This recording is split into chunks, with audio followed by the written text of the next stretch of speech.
I'm going to read verses 25 through 29 in Judges chapter 6. And here's what the word says. Starting in verse 25. Now on the same night the Lord said to him, and he's speaking to Gideon, take your father's bull and a second bull, 7 years old, and pull down the altar of Baal, which belongs to your father, and cut down the Asherah that is beside it. Verse 26, and build an altar to the Lord your God on the top of this stronghold in an orderly manner. And take the second bull and offer a burnt offering with the wood of the Asherah, which you shall cut down. Then Gideon took 10 men of his servants and did as the Lord had spoken to him.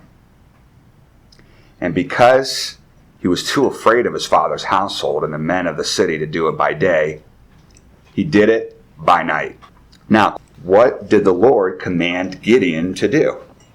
Tear down an altar to Baal and a pole, some kind of other pole to Asherah. Now, let me ask you a question. Where is this occurring? Where is this going on? Where is this community at? In Israel. This is Israel. These are Jews. These are the elect nation of Yahweh. And wow, we found out something very interesting here. There's an altar to Baal that belongs to who? Gideon's father. Gideon's very family. Now, who's Baal? He's not the God of Israel. So Gideon's flipping family, had, as the spiritual leaders apparently, had built this altar to Baal. His family. There's this pole, the Asherah pole beside it. Anyone know who Asherah is? This is the fertility goddess, Asherah. Now, question. Was the command of Yahweh to reform the altar? No, it's to destroy it. So the command of Yahweh is not to reform the altar, was it? No, it's to destroy it. It was to completely take it down. Completely take it down. And why did Gideon do this at night? He was afraid. Yes. Yeah, very afraid. Could someone, and there's a reason for that, a very good reason. Could someone read verses 28 through 31? And when the men of the city arose early in the morning, behold, the altar of Baal was cast down, and the grove was cut down that was by it, and the second bullock was offered upon the altar that was built. And they said one to another, Who hath done this thing? And when they inquired and asked, they said, Gideon the son of Joash hath done this thing.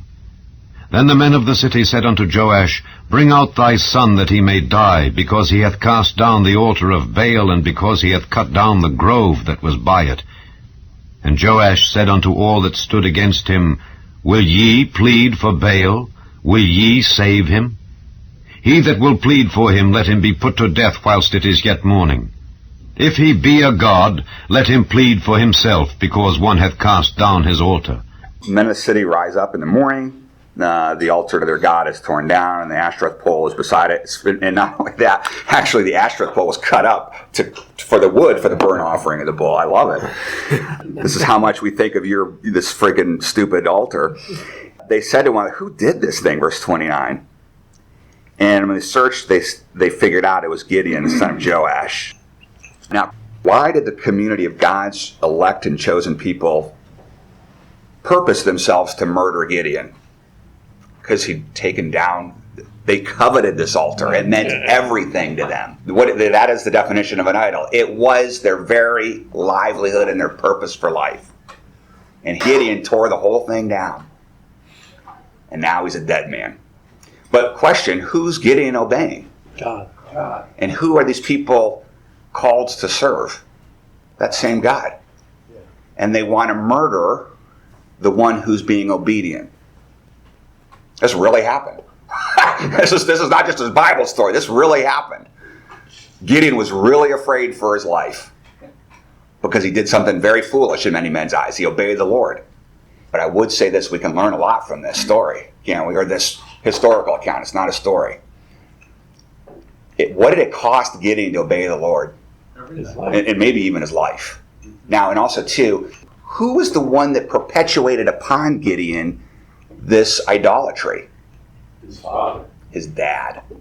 Gideon has been trained from childhood about this by his very family and his very community.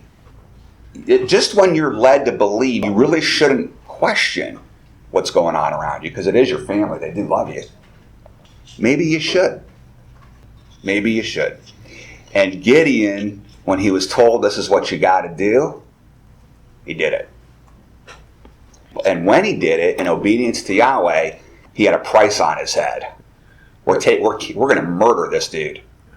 What he's done is so offensive to us and everything we stand for and everything we're about. He's going down.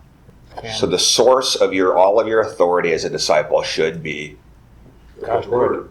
Let me ask you a question. Do you think the Bible says anything about all this? Okay, we're going to study the Bible.